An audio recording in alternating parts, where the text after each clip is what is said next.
All right, so social media, a bit of a hotbed for those who want to show off the new fancy items that they have purchased, including cars and luxury goods. I know those people are very annoying, aren't they? But here's a more important question. Can you get into trouble with your insurer if you have snapped the possession that you are so very, very easily bragging about? Well, according to industry experts, insurers are increasingly monitoring social media profiles to see what risks customers are potentially making. CEO of MI Underwriting Managers, Christelle Coleman, joining us this morning. Christelle, I feel like I've forgotten how to pronounce your company's name properly, so please fix that if I got that right. I feel like I asked last time. I feel like I got it wrong last time. You corrected me. Now I've forgotten again.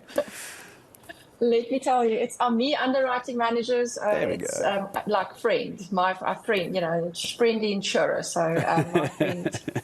So can we get into trouble though with putting stuff up on social media? I've seen, and I'll tell you the reason I wanted to do the interview is you often see people with very expensive cars putting up videos of them racing around town and bumping into things. Then you get people who are putting up social media posts of very expensive watches, but you can see clearly the layout of their house and their security and bookshelves and all these things. Are insurers watching what we do on social media? I think our rule of thumb is if insurers are worried about something, then you should also be worried about it from a personal safety perspective. And the most famous incident was the Kim Kardashian incident in Paris, where she tweeted pictures of her with all her diamonds, and she had a geolocation services on. And that's how that gang actually found her. And, there was that big heist. So we live in a very dangerous society in South Africa. There are very sophisticated criminals out there, and they target specific individuals.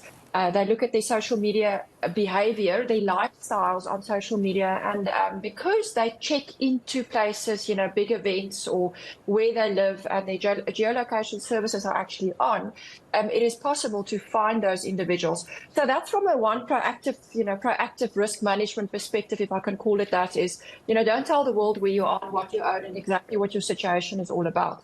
But the other side, which you also mentioned, is when insurance companies investigate claims, they can actually then see if what you told them is actually the whole truth.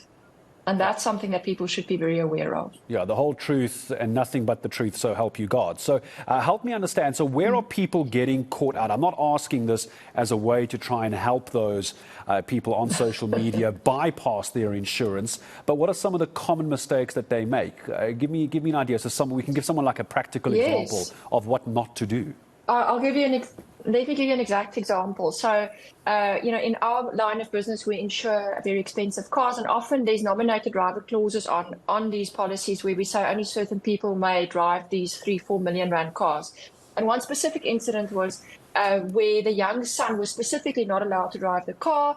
The father reported a middle of the night accident of a 4 million rand car. And when as insurers, we went to investigate the claim, we saw the son had posted pictures the night before of leaving a very fancy hotel at 3 o'clock in the morning, driving the specific car. So then we realized that the policyholder had lied about who was driving the car at the time of the accident.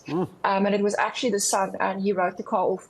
So it's very important. There's an onus of truth on you as the policyholder to tell us the truth. If insurance companies say that they don't want to let a 4 million rand car be driven by a 20-year-old wannabe racing driver, there's a very good reason for it, because they expected that car to be, severely damaged at some point. So you have to tell the truth. And because we live in the digital age nowadays, it is possible for insurers to find out what the real circumstances are. And I know that people don't like insurance companies, and they say that we try to take people, to take our policyholders for a ride, so to speak. But the reality is this information is out in the public domain. Yeah. So we can access that information, and the price that you pay on your insurance policy is determined on a certain risk profile based on the information that you gave at the time when the policy was taken out. And that's why the premium is determined on the and then then there's certain restrictions that come with that premium. And I imagine, apart from a very clear example like having your 20-year-old son driving a 4 million rand car, what you're doing, giving the keys to a 20-year-old driving a 4 million rand car is beyond me. But I've also seen people posting about their houses, and inside their houses they're doing these selfie videos walking around. And I suppose a lot of them are these influencers. They drive me mad, but these influencers walking around their houses. But I suppose the problem is there, unknowingly, you could be showing someone of a criminal-minded sort of nature what your house looks like, where your security gates are, where you keep your jewelry, where you keep your TVs, your cell phones, etc. I imagine that's also a problem. Well, not just that, Gareth, also what you own, because they're showing their cars and they're showing their jewelry and their Louis Vuitton handbags.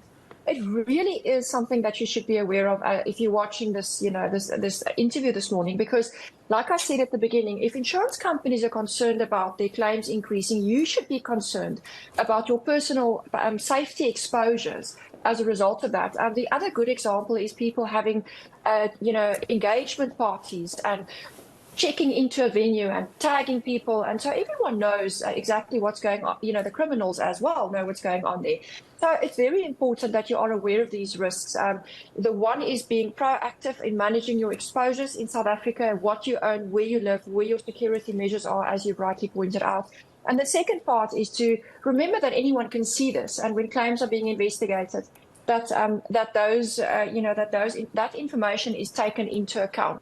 So be private. If you are someone of wealth, or not even that wealthy, you've managed to save up and buy something really nice, keep it private. Don't post it on the world, out there. If you are an influencer, be very, very aware of the risks that you are facing. We're splashing all of this very, personal information all over the internet for criminals to see as well.